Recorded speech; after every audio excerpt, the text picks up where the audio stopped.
So welcome, good afternoon. Welcome to this Trustee Learning Programme session from Getting on Board. This afternoon, we're talking about can your charities investments impact society, which I think is going to be really, really fascinating. So a bit of housekeeping from me first. I'm Penny, I'm from Getting on Board. The first thing I want to say is that this session isn't specific to trustees in England and Wales. In fact, I asked Andy about this and he says content applies to any type of investor, not just charities, in fact, anywhere in the world that invests in shares linked on stock markets worldwide. So for trustees, wherever you are. So a few bits of housekeeping. We have got Andy and Gareth from Rathbones Investment Manager with us. They are going to be sharing their expertise this afternoon, which is brilliant. The session is being recorded. You will have seen that as you come into the room. You're going to receive both the slides and a Zoom link to the recording, and that recording will include the chat. So just be aware of that if you're writing things in the chat. The session will also go onto YouTube, and that recording won't include the chat. You've been muted as you've come into the room. Please stay on mute unless we call on you for a question. That just helps to keep everything nice and clear. Closed captions are available. If you'd like the subtitles, you now need to enable them at your end. You'll see a CC or closed caption button that you can click on your device. Please absolutely use the chat. We've got about 40-minute presentation and then 20 minutes Q&A. Please don't wait till the last 5 minutes to ask all your questions, because that generally means that we can't cover them all. So feel free to put questions and comments in the chat as we go. If you want to ask a question and you'd rather that it wasn't on the recording, please feel free to message me directly through the Zoom chat. And then finally, a really huge thank you to Rathbones. Not only are they sponsoring this session and a whole strand of the Trustee Learning Programme, they've also lent us Gareth and Andy this afternoon, who've been working on their presentation and who have come to share their expertise with us. So we're very, very grateful to Rathbones today. So I am now going to pass over to Andy and Gareth. Fantastic. Great. All right. Well, good afternoon, all. Very, very warm welcome, and thanks, Penny, for that. As Penny said, my name's Andy Pitt, and I head up Rathbones charity team. And presenting with me today is Gareth Pearl, an investment director in our charity team that works very, very closely with me. And thank you very much for attending what I hope will prove to be a really useful and interesting session for everybody. Unfortunately, we're not going to have enough time to do full justice to the research paper that I've written on today's subject, but we'll do our best. The full paper is expected to be published in mid-November-ish, and Getting on Board are kindly going to arrange for that to be distributed to you all then, so that those of you that want to become really expert in this topic can do so. Okay, so I think we're probably on then to slide 3. So I'll just wait for Gareth to move that on. Are we on slide 3, Gareth? That's it. Brilliant. So, charities are increasingly seeking to align their investments with their missions. And by way of, very simple example, a charity fighting poverty might decide not to invest in the shares of payday lenders. Alternatively, you could have an environmental charity that might decide that it wished to actively invest in companies making wind turbines. Both of these are certainly simple examples of charities seeking to align their investments with their mission. However, there is quite a bit of misunderstanding out there, we feel, about the potential impact of those decisions on the real world. And that really goes to the heart of what we'll be discussing today. Because if you're going to take one piece of learning from this session, it is this: just because you align your investments with your mission doesn't necessarily mean that you create much, if any, real world impact from a social or an environmental perspective. And this is certainly true when you're thinking about investments in shares that are listed on a stock exchange, which normally constitute the majority of most charities' investment portfolios. We're going to be focusing on public listed shares in this session, as this seems to be the part of the market that causes the most confusion for investors vis-a-vis mission alignment and impact. We're not going to discuss what impact you can potentially have by investing into, say, other asset classes like bonds or perhaps private equity like investments, where it can be easier to create environmental and social impact. But we will make passing references to those things where relevant. But when it comes to investing in publicly listed equities, much of the confusion about how much impact you can have as an investor rests on the illusion that you achieve the greatest impact simply by investing in the most sustainable companies you can find. That is wrong. It is absolutely wrong, as today's presentation will demonstrate. An investor's influence should not be confused with the collective influence of the companies held in their portfolio. It is incorrect for an investor to claim a company's impact as their own. It's important, therefore, for a charity that seeks to create impact with its investments to differentiate between company influence and investor influence. And these two things are shown in the graphic that you can see on the right-hand side of this slide. So company influence is the change in the world caused by a company's activities. Investor influence, which is what you need to think about as an investor if you wish to create impact, is the change in a company's impact caused by an investor's activities. And those investor activities might be focused on trying to enable a company with, let's say, good environmental, social, or governance, sort of ESG credentials to grow faster, perhaps as a result of providing new funds for the company to invest. Or alternatively, you might be trying to get a company with less good ESG credentials to improve from an ESG perspective, perhaps by engaging with company management and pushing them to change what they do in some way.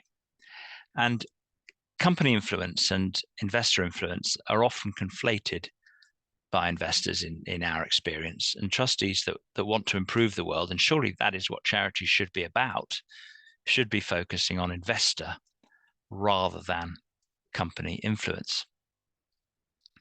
We could move on to the next slide. And so when you're considering investor influence, you have to think about what would have happened in the absence of the investor's activity.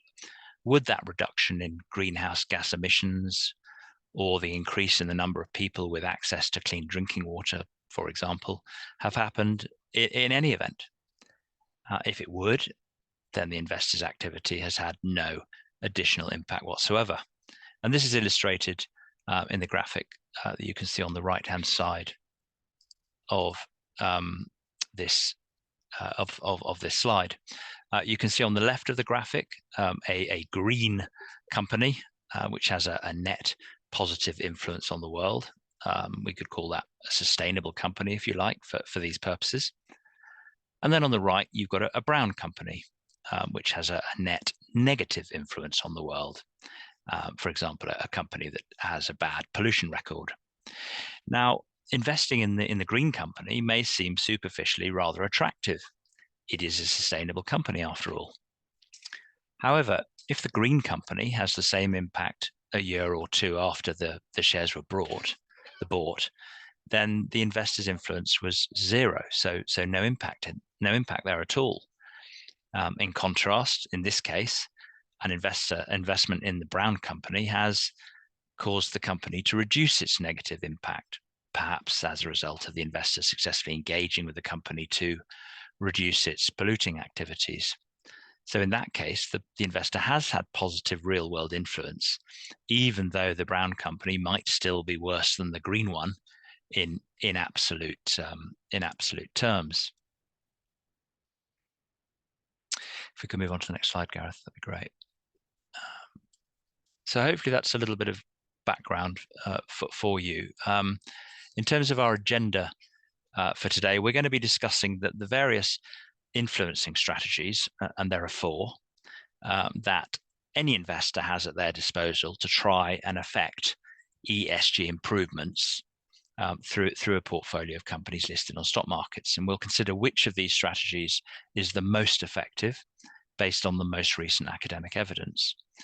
We'll also explain the different approaches to responsible investment, and there are 4 main ones. And we'll look at how well each of the 4 influencing strategies works for each of those approaches.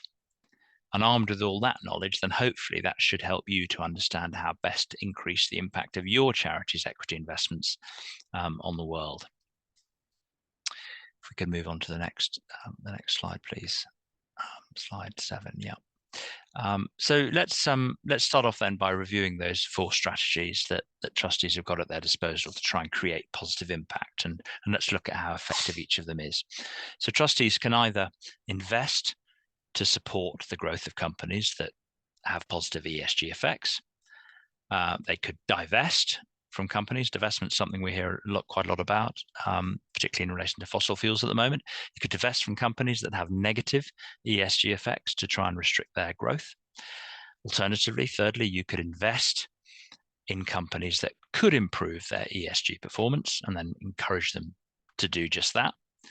And finally, you could send what we call market signals to try and encourage ESG improvement. And Gareth will talk a bit more about market signals in a minute about what that means. So I'm now going to hand over to Gareth, and he can discuss each of these strategies in turn. Brilliant. Thank you very much, Andy. So the first mechanism we will look at is where an investor buys the shares of a company that is already doing good with the aim of supporting the growth of that company. This influencing mechanism works if the capital provided to the company enables it to grow faster than it would have without the extra funds. It is therefore more likely to work for companies whose growth is restricted as a result of having limited access to externally provided finance. For example, a smaller, younger business that is raising cash through venture capital funding before it becomes a publicly listed company. In this case, the company itself receives cash directly from the investors, which may then be used to, for example, provide more safe drinking water than it otherwise would have done. So there is a clear and direct link between the company and the investor, and the impact of the cash provided by the investor is there for all to see. However, for a company that is already listed on a stock exchange, which is the type of company that will make up the majority of most charities' equity holdings, the company itself doesn't receive any extra cash when an investor buys shares in the company. The money simply goes to the shareholder that sold the stock. Any ESG influence, for want of a better expression, is at best limited and at worst non-existent. Despite this reality, the illusory link between investing in a sustainable company and creating impact is heavily implied in the often misleadingly named and normally beautifully designed impact reports of so-called sustainable funds. Investors in those funds could easily be duped into thinking that they were saving the world. But as we said earlier, an investor's influence should not be confused with the collective influence of the companies held in their portfolio. It's therefore wrong for an investor, or indeed any fund, to somehow claim a company's impact as their own. There may be very good reasons for investing in well-established companies with good ESG credentials, for example, if those companies align with the charity's mission or produce good financial returns. However, having an impact on the world is probably not one of them. We do need to slightly qualify this downbeat assessment, though. A higher share price bid up by investors impressed at a company's ESG credentials could perhaps be helpful. It might shore up the position of a chief executive who's prioritizing ESG issues. The higher share price could also, in theory, be used to acquire other companies whose operations are then improved in ESG terms after the acquisition. Moreover, a company might respond to high demand for its shares by issuing new ones at a lower cost of capital than it would otherwise have been able to, and use that money raised to fund new ESG-friendly projects. However, that presupposes that investors can bid up the share price of a company that's good on ESG. In the long term, a company's shares won't rise just because investors approve in a moral sense of what that company does. The strong ESG performance must, eventually, translate into improved financial performance, or the share price will likely fall in time. The link with financial performance ultimately has to be there for a company's share price to perform. It's also worth mentioning a recent study by 2 US academics, Messrs. Liu and Wang, that is in one sense rather surprising.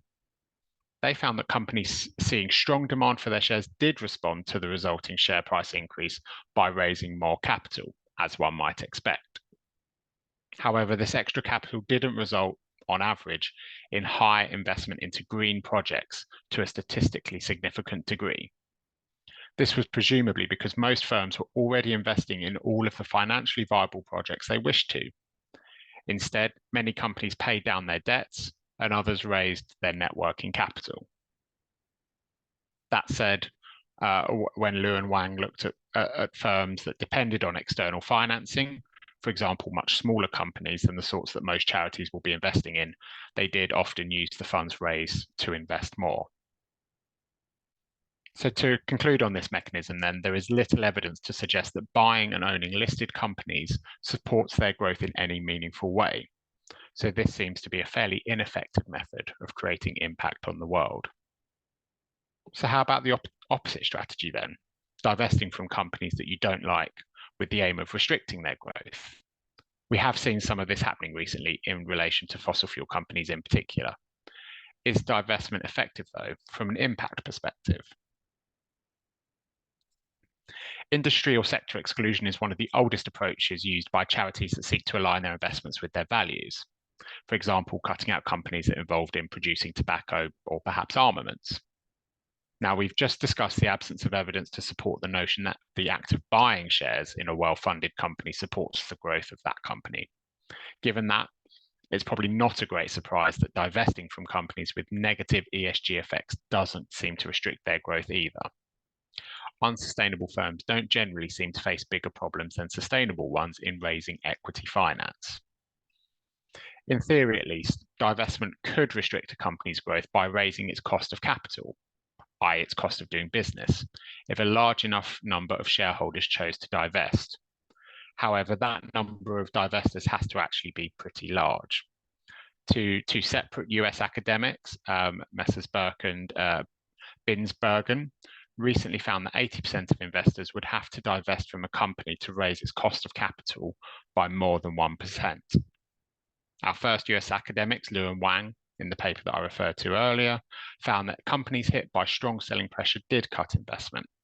However, that said, they did so by only 4.3% on average, with the decline in investment being most concentrated in companies that were already in financial difficulty.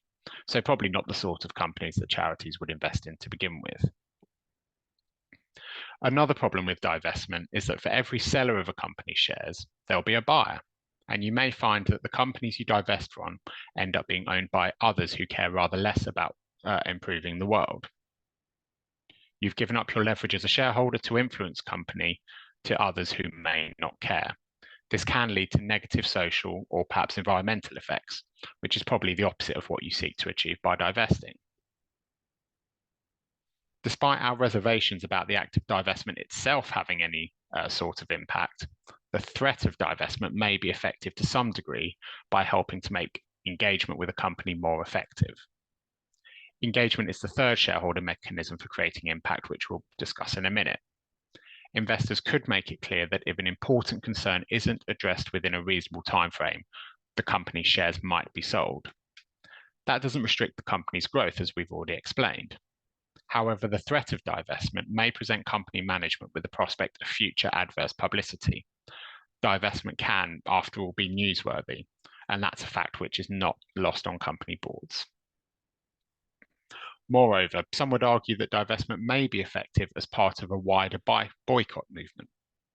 In this case, divestment can help open a very public conversation about whether a particular company, industry, or even a nation should be treated as a pariah. Most prominently at the moment, the fossil fuel divestment movement argues that its organised shunning of the industry may help pave the way for political change. This might lead to economic incentives or indeed disincentives that could then produce change within companies. Taken in the round, though, there is relatively little evidence that divestment restricts growth, but the threat of divestment might have some indirect effect in improving ESG outcomes. So we move on to the third mechanism that trustees can pursue to try to effect ESG improvements at a company, and that's voting and engagement. This is where an investor engages with company management to ensure the company or to encourage the company to improve its ESG profile. For example, investors might want to persuade a shampoo manufacturer to stop using palm oil linked to deforestation, or they might want to put pressure on fossil fuel companies to set more ambitious net zero targets. Engagement can take many forms, ranging from dialogue with management through to voting at shareholder meetings to more activist strategies where public pressure is put on companies to act. It could even mean trying to force a change in directors. For example, in 2021, we joined other shareholders in electing 2 climate experts against the wishes of management to the board of US oil major Exxon, a notorious laggard among fossil fuel companies in moving towards a net zero world. The idea being that those new directors would help steer Exxon in a greener direction. Exxon has in fact made a string of deals involving new hydrogen and carbon capture projects since that vote, which does represent progress, albeit modest progress that would otherwise not have happened without shareholder action. There's a reasonable amount of evidence now to suggest that shareholder engagement in its various forms can have an impact. Indeed, it's generally considered one of the most effective ways of doing so. Empirical studies have established causality by contrasting companies that have been engaged, resulting in improvements in ESG performance, with those that have not. For engagement to be effective, however, it needs to set its sights on achieving realistic and meaningful improvements that can be implemented at a reasonable cost. In addition, the chances of success are high if an investor holds a larger share of a company. And that's why shareholder collaborations are often more effective than individual investors acting on their own. A good example might be Climate Action 100+, a group of investors that we're involved with that works with the biggest carbon emitters globally to help achieve the goals of the Paris Agreement on climate change. One other advantage of the engagement route is that the share prices of companies which investors engage with may benefit from the resulting reduction in ESG-related risks. Research a couple of years ago by the data provider MSCI suggested that companies doing well on this front tended to see a reduction in their cost of capital, as observed by an improvement in share price. By definition, companies that are already sustainable have fewer ESG improvements to make, so there's not much to engage with them about.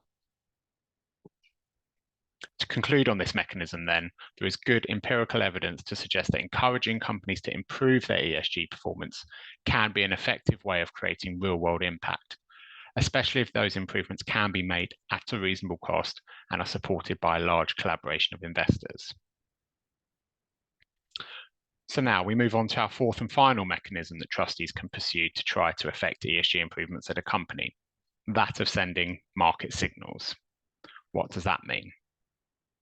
Basically, the idea behind sending market signals or price signals to the companies that they're investing in, as well as to the market as a whole. They do this by investing in companies that are having a positive effect on the environment and society, whilst avoiding companies that are making the world worse. Let's take a very simple example of a company, and let's assume that that company makes huge efforts to develop its employees' skills. Investors like this company as it looks after its employees really well and is improving the competence of its workforce, and so therefore the investors buy the shares. The implicit message there from investors to the company and indeed its competitors is that, if you do well on this thing, which in this instance is looking after the employees, your share price could rise, as it has done for the example company that we've just discussed. However, if you ignore that factor and you don't invest in your employees, then your share price could fall, just as it might have done for that company's rivals, one of which might be notoriously neglectful of its employees. If investor support or avoidance of a company does affect the share price, and there seems to be some evidence that it can, in the short term at least, ensuring directors of companies own shares in the companies which they run can provide motivation for them to improve their company's share price. Sending these types of market signals is at the heart of many ESG strategies, as the integration of ESG criteria tilts portfolios towards companies that are doing better on ESG and away from those that aren't. Tilting strategies can operate across all sectors in an investment portfolio. However, the market will probably require a reasonable weight of investors to use similar ESG criteria that are transparent and understandable to listed companies. The size of the weight required is difficult to determine and will no doubt vary case by case. We also need to consider, rather separately from tilting, the market signal of excluding an entire industry from your portfolio. It can be difficult for companies to respond to market signals provided by whole industry exclusions, even if this exclusion hits the share price. For example, a manufacturer of tobacco can't easily become a telecoms company. This problem was discussed in a paper by 3 business school academics last year, and it concluded that exclusion may be optimal for industries such as conventional weapons, where it is difficult to reduce the harm produced. In contrast, tilting may be preferred for fossil fuels, where managers can take corrective action such as developing clean energy. So to conclude on this mechanism then, tilting a portfolio, other than fully divesting from a sector, does have a reasonably sound evidential base that can create incentives for companies to become more responsible in how they interact with the world. So we've now reviewed the 4 strategies that investors can pursue to try and to affect ESG improvements, and we've considered how effective each of them is. And by way of a quick recap, we've concluded that the first 2 mechanisms, that of buying or selling shares with the aim of supporting or restricting the growth of a listed company, are pretty ineffective ways of creating impact. The threat of divestment may have some indirect effect, though. More promising avenues for creating impact are through voting and engagement, as well as providing market signals by tilting a portfolio towards companies that are doing better on ESG and away from those that aren't. I'll now hand over to Andy, who will discuss the 4 main approaches to responsible investment and how well each of the 4 influencing strategies that I've just covered works for each of these approaches. Brilliant. Thanks, Gareth. Good. Okay. So can we move on to the next slide? Yeah, great. So what is that spectrum of responsible investment? Well, investors have historically considered the spectrum, as you can see in the chart on this slide, and I'm sure that some of you will have seen this or perhaps some variation of it before. Approaches that are focused on financial returns sit towards the left-hand side of the chart, while approaches that are more focused on impact sit towards the right-hand side. And I'll just very, very quickly describe each of those approaches. So you've got traditional investment on the left-hand side. So that's where, if you like, responsible investment doesn't figure at all in how portfolios are positioned. Financial return is all that the investment manager cares about. Negative screening, which is where you exclude any investment into sectors or companies that might conflict with your values or mission. So, for example, cutting out cigarette manufacturers. You've got ESG integration. So that's where an investment manager will take ESG factors into account when they're evaluating investments, alongside perhaps more traditional financial metrics, and the idea really being to try and develop a more comprehensive view of a business strategy and the way in which management executes that strategy. And in theory, a portfolio that's been constructed with a consideration of ESG factors in mind should, in theory, be comprised of companies that behave reasonably responsibly.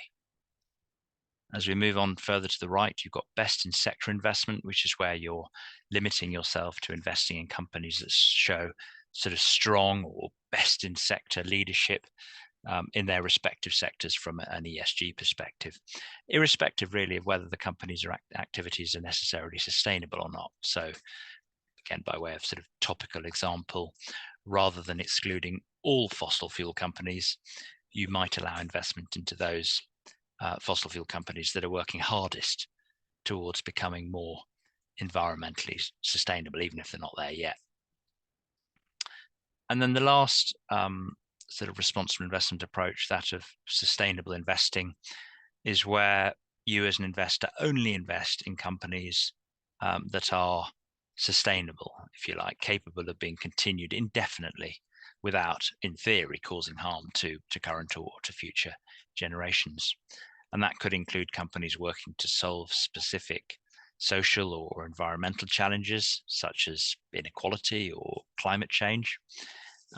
But in contrast to the best in sector approach discussed just now, many investors that aim for sustainability wouldn't hold any fossil fuel companies at all. They would exclude those, even though many of them are vital in their own different ways to the functioning of the global economy, both now and in the future. And even though some of those companies may be trying to become more sustainable. Now, just to tie back with some comments I made earlier, the spectrum that you can see here suggests that as you move from left to right, the balance of priorities shifts from financial returns to environmental and social impact. However, that is only true if you're thinking about investments from the point of view of company influence. And this is the crucial point to grasp here for those that want to create impact through their investments. We've already seen that company influence, i.e. the collective influence of the companies held in a portfolio, shouldn't be confused with investor influence. They're very different things. And trustees that want to improve the world should be focusing on investor rather than company influence. Unfortunately, however, there is no nice linear spectrum when you're thinking about creating impact from an investor's perspective.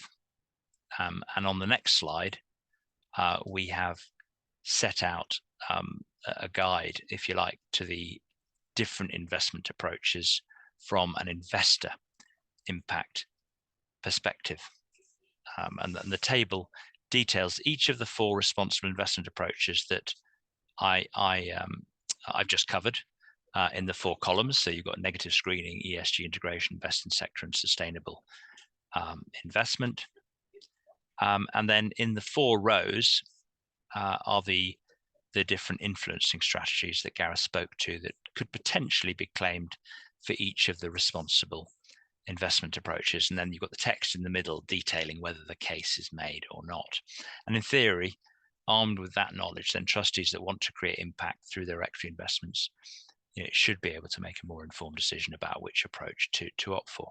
Now, I have to make my apologies here because I suspect this table will probably blow the minds for some of you on this call, not least as today, we've introduced what will, for many of you, would be basically 2 brand new concepts: the influencing strategies, the rows, if you like, that Gareth was talking about, and then the responsible investment approaches, the columns that I was just talking about just now. And then with this table, we're then trying to find that common ground between the rows and the columns. Now, that's an awful lot of moving parts for anyone's brain to have to cope with. And ideally, we'd have had another session where we could have gone through this in more detail. I'm going to skate through this slide pretty quickly, but for those of you that wish, or indeed need, frankly, to master this topic, or this table, to enable you to do your jobs properly as trustees, then, as Penny mentioned, today's presentation will be distributed afterwards, and the full research paper will be distributed to all of you when it's ready in mid-November. I'm sure you'll find that pretty helpful too. So just quickly skating down each of the columns. If we start with negative screening, so that's column A, well, only 2 of the influencing mechanisms that Gareth was talking about have got any relevance to negative screening at all. You've got row 2 and row 4. So row 2, we're talking about obviously divesting from companies to try and restrict their growth, for which the case is only made to a very limited degree because of our general reservations about this mechanism. However, as Gareth said, the threat of divestment might have some effect, as discussed, a threat, of course, that can't be brandished for sectors that have already been divested. And then you've got row 4. This is about sort of sending market signals to try and encourage ESG improvement, for which the case is not made. Companies and sectors that are totally excluded from a portfolio cannot easily respond by switching industry. And Gareth gave the example earlier of a tobacco company not easily being able to, for example, convert to a telecoms company. So negative screening doesn't look great, really, does it, in terms of impact? although this does seem to be a pretty kind of usual way that trustees try and align their investments with their missions. But is it impactful? Well, this would suggest not terribly. So if we move down now to the second column, so ESG integration. All four of our influencing mechanisms do have relevance here. So if we look at row number 1, investing to support the growth of companies. So we'd say I think the case is made here for companies that are constrained in their access to finance, but those are typically not the types of shares that charities own. Otherwise, the case is really quite weak. Row number 2, so this is where we're talking about, again, about divesting from companies for which the case is made only to a limited degree, again, because of our general reservation about that mechanism. However, the threat of divestment might have some effect. Row number 3, I think, is a bit more encouraging.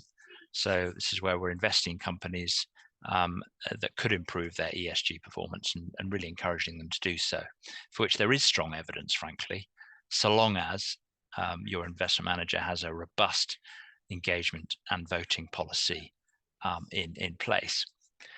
And then finally, row number 4, the sending of market signals, for which the case is made, again, subject to our general reservations about this mechanism. One of the good things about ESG integration approaches is that they tend not to exclude whole sectors. And so you're not requiring companies potentially to try and switch their core operations from one sector to another, which is a very difficult thing to do. They just require companies really to perform better in ESG terms than they are currently doing. So column C, best in sector. Well, this has certainly strong echoes of what I've just talked about in relation to ESG integration. So, rows 1, 2, and 4 there, the answers are exactly the same as they were for column B. In row 3, so this is, again, where we're investing in companies that could improve their ESG performance and encouraging them to do so. But the answer isn't quite as positive as it was for column B, because remember, best in sector companies are probably already pretty good actually on ESG issues compared to their competitors. So any influence here could probably be, or probably would be, more limited than when engaging with a company that had more room for improvement. And then lastly, our last column, sustainable investment. So row 1, same as the answers we had for columns B and C. Row 2, the answer is the same as it was for column A. Row 3, a little bit like that previous column where we said that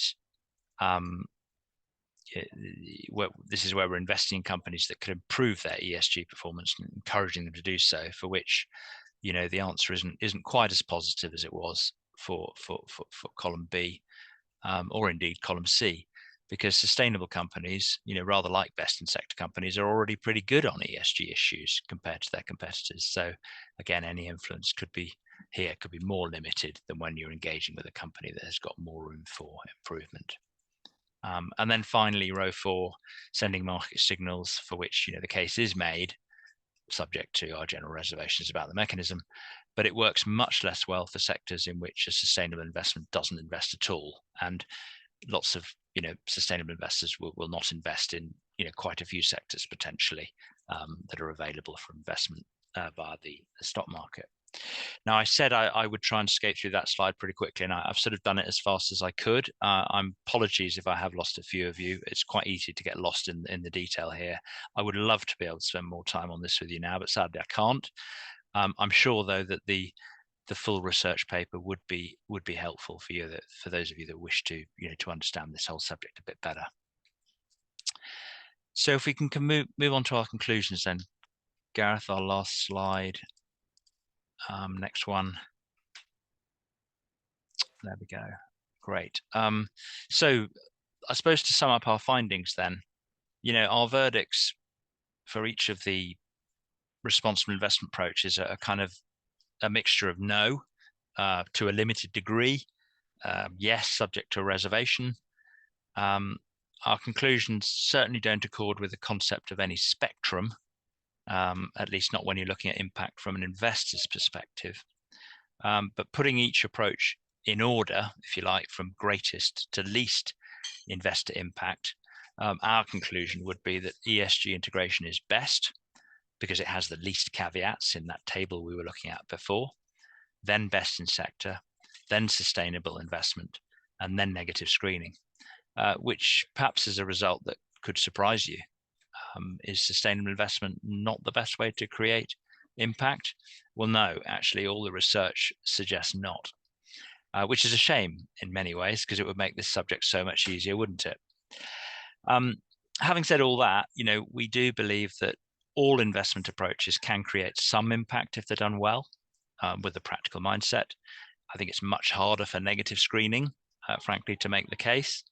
But many investors often combine that with another approach, such as, for example, ESG integration, whose practical effect is often greater.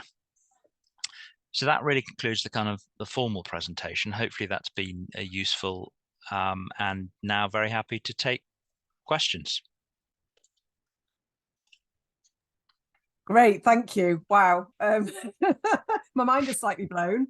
We've got some questions. Keep them coming, participants. The first question is, you've challenged up the received wisdom. Is what you're saying controversial? Are there other investment managers that would disagree with you? That is a good question, Penny. Is it controversial? I don't think it's particularly controversial, because if you go and review the evidence that's out there, and it is all there, this isn't, we haven't sort of made this up, the leading academics involved in these areas. And this whole presentation has been based on that. You don't hear investment managers particularly talk about this, because I suspect it's not the easiest topic potentially to understand, I think would be one point. And I think, many investors, quite like the sound of sounding sustainable, and it sounds wonderful and it sounds nice and green. But as I said, in the end, it's difficult to get away from the conclusion that actually investing in the most sustainable companies isn't necessarily the best way to try and create impact. I don't know of any other surveys out there or research pieces out there that has collected together all of this evidence in one place. And that might be part of the issue, is that actually it's taken me about 18 months to research this piece. And I suspect a lot of other investment managers wouldn't necessarily have had the, the grit perhaps, to spend time at the coalface. Thank you. And Hui has said, how can we access the full report? So maybe you could just remind us how that's, when it's coming out, how people can get hold of it, and also for YouTube viewers. Yeah, absolutely. So the hope is that we'll be publishing this in mid-November. It's effectively with a design company at the moment. It has largely been written. It's just being sort of prettified. And I think, Penny, you were kindly going to send this around. We can send it to you. You can then send it around all attendees, and it will be published on Rathbone's website in mid-November. But if any of you want to get in touch with me, and I think our details were on one of the early pages, yes, with our CVs, they were on page 2. Do email me, please, and I can, as soon as it's out, I can arrange to send it to you. Great, thank you. Let's come to Hui's question, and it might be 2 questions actually. So, what investment trend do you see from the biggest charities in the world, and how do their strategies differ if they have an internal investment team versus outsourcing? Goodness me. I'm just trying to think how relevant that is to this subject, really. Is this particularly, do you think, in the context of ESG? I guess if you answer it in the context of ESG in particular. Yeah. Do you want to have a go, Gareth? Yeah, have a go. Yeah. I don't think there's necessarily a, I guess there isn't a one size fits all approach from, the biggest charities in the world. I'd, be very surprised if they were all doing exactly the same thing. One of the advantages that big charities do have is, by dint of their assets being large, they can invest more not in listed companies. And that isn't the subject of particularly this paper or this presentation, but as has been alluded to, if you're investing directly into small companies that have very limited finance, that is a way of potentially creating more impact. And what you tend to find is that it's easier for larger charities to access those opportunities, because they are still relatively rare for investors to be able to access. And of course, doing that allows those large charities to invest in things which are perhaps more directly related to their cause as well. I think one of the challenges with creating impact is that it's often general ESG impact, but if you're I guess a large charity investing directly into companies, you can have an ESG impact in an area which is of particular importance to that individual charity. I might just add, I do think that some of the bigger charities are really trying to hold investment managers' feet to the fire when it comes to understanding how effective they are in terms of their voting and their engagement activities with companies. Because it's easy to say, yes, we vote, we engage, but actually, does that just involve sending an email to the chief executive and then not bothering to follow up? Well, that's not really effective engagement. Effective engagement is, explaining the issue, trying to explain what it is you want doing about it, and if it is, if it isn't done within a certain period of time, then what action you might take. So I think that's perhaps one advantage that some of these bigger charities have, possibly over some of the. You see that as a positive. You see that as a positive thing, Andy, that charities would be demanding of their investment managers and want to know that things were being kind of properly seen through in the ESG front. Oh, absolutely. I think it's really important, because I do think at the end of the day, you want to see accountability, you need to see action, you need to see that things are actually being done on that front. And as I think we've just talked through, really, one of the best ways to create impact through a portfolio, particularly on the equity side, is actually through that voting and engagement piece. And so, let's hold the feet to the fire. And any decent investment manager should be able to, give you a very good understanding of the votes, for example, that you've voted at company AGMs, of their engagement activity, frankly, across all of the stocks that they hold. So there's no excuse really these days. Thank you. There's a question here which is it's broader, but hopefully it's still in scope of the session, which is, what are the other likely factors for a charity? So, for example, reputational. If a charity thinks, if we invest in that organisation, yes, they might make greater strides on ESG, but actually, if we invest in that, we're going to lose a load of donors or a load of supporters, or we're going to be all over the newspapers. So, what are the other factors that you see trustees weighing up? Yeah, that is a very good question, and I do have a lot of sympathy with that, because clearly, if you do fill your portfolios with horrible companies, then clearly that potentially causes you all sorts of other issues. And I'm sure many of you on this call will be aware of the Butler Sloss case, which was heard in the High Court. I'm trying to think now, was it last year? Or was it the year before? I guess the years seem to be passing in such a rush at the moment. Ultimately, I think what the Butler Sloss case said, and that has been reflected in the recently updated CC14 guidance, is that charities' sort of primary an overarching duty, if you like, is to further the purposes of the trust. I think that's a core point, and the judge went on to say, that's normally achieved by maximising the financial returns on the investments that are made.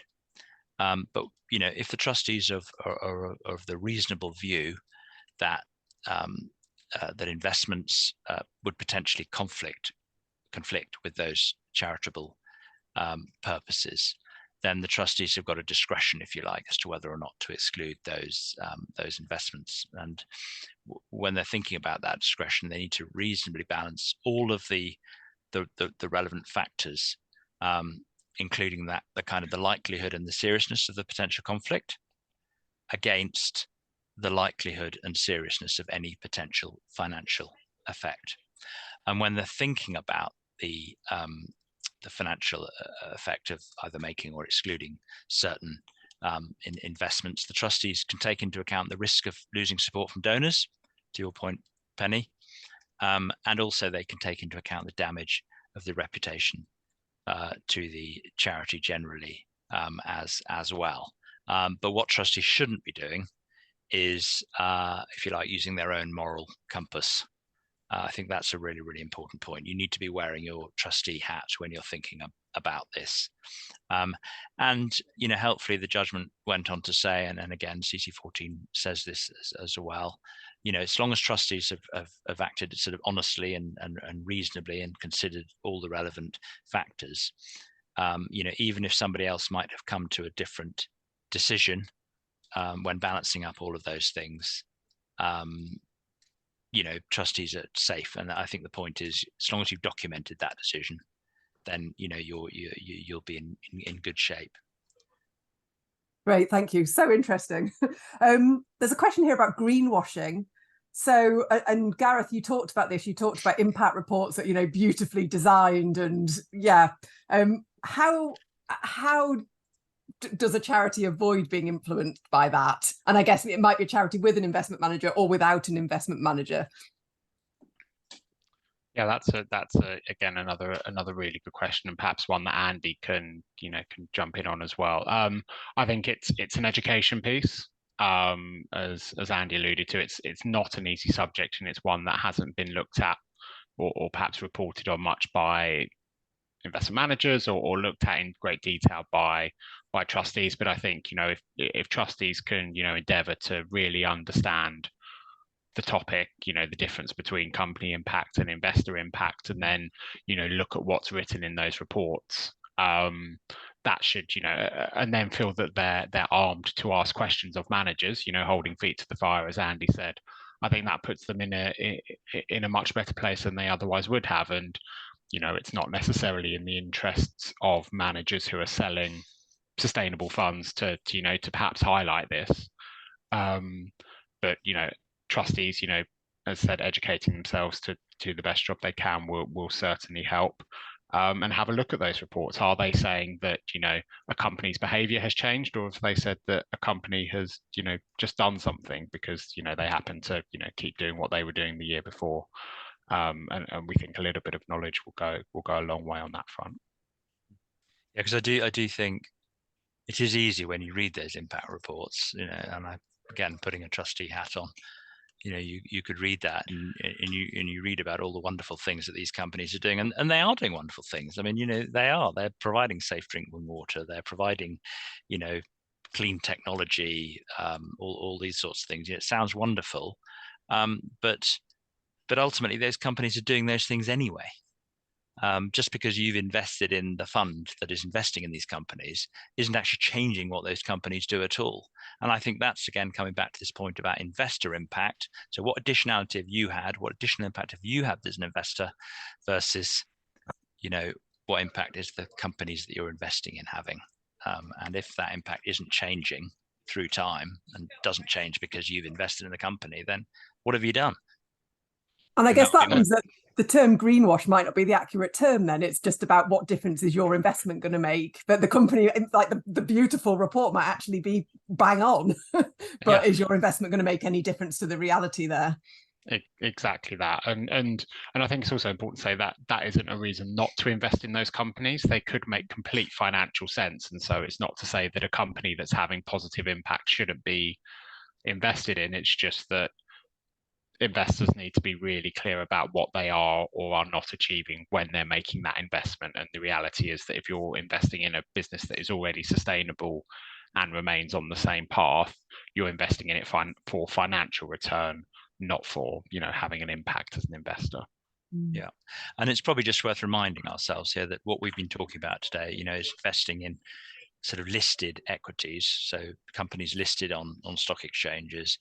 And as I said earlier, if you're talking about investing, for example, into some sort of private equity structure where physically the cash you're providing ends up in that company and then is used to do good, provide safe drinking water or whatever it is, then there's clear impact, and nobody's going to dispute that. And similarly, when investing in bonds, it can be easier to create impact as well. But given that listed equities form, generally speaking, the majority of most charities' investment portfolios, I think it is really important that charity trustees are aware of the limitations of what can actually be potentially achieved in this space, rather than just assuming that investing in the most sustainable company is the way to go. There's a question here about media coverage, and you did touch on potential media coverage, but the question is, what's the relative amount of the media coverage that the different approaches might bring, and how useful is that to make change? Here's again another good question. Yeah, I mean, clearly, just take the very simple example again, because it's so topical, isn't it? Fossil fuels at the moment, and the Church of England, for example, having announced that it was going to divest from all fossil fuels. Now, I don't think in doing that, the Church of England thought that it was going to have a dramatic impact on these companies themselves by divesting. Firstly, because I think Church of England, the amount it had invested still, or what was left in fossil fuels at the point it made that announcement, was actually relatively small. I think what the Church of England felt was that it was, and again, I've got to be, I can't put myself entirely in their shoes because I don't know exactly what they're thinking, but I would, if I was them, the way I would have done this, I'd have thought, well, actually, this is just a great way of making a statement. This is a way of feeding into our, the political classes that, we do need to move this transition on.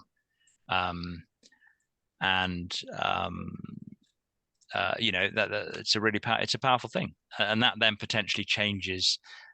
Maybe that will change the law in due course. Politicians can start maybe taxing these companies more heavily, make them, less financially viable, perhaps, which might encourage the transition. They've got to be a bit careful on that front because, at the end of the day, we still need fossil fuels and are going to need for many, many years to come. Because unfortunately, you can't just sort of turn off fossil fuels one day and then turn on renewables the next day. It doesn't quite work like that. We've got a very, very complicated transition to get through. But I think these sort of political statements can be helpful. But whether you necessarily achieve that, with, I don't know, if you're a charity with a couple of £1 million worth of assets or whatever the number is, I don't think you can expect to make the same sort of splash that the Church of England would have done recently. That was such an interesting session. Thank you. It's a topic I know absolutely nothing about, and I've really enjoyed the last hour. And it's not at all what I think my received wisdom was. So thank you so much, Gareth and Andy. I've posted a link to the evaluation form in the chat. Please tell us what you thought of this session, whether you found it helpful. There's also a space on the evaluation form to tell us about other sessions for trustees that you might find helpful. That is how we source the vast majority of these workshops. So please do tell us other things you'd like to hear about, whether it's about investments or other topics. Just to quickly plug other support from Getting on Board. So this session is part of our wider trustee learning programme. Thanks to sponsorship from Rathbones and other sponsors, we offer the whole programme free of charge for trustees. So do have a look at the other sessions on there. We have our Festival of Trusteeship in a month's time. That's in November for Trustees Week, the week of the 6th of November. That's the biggest gathering of trustees in the UK. 2,500 people last year come together for a week of online events. So do please check that out. So thank you so much for joining us, and I hope you all have a really nice afternoon.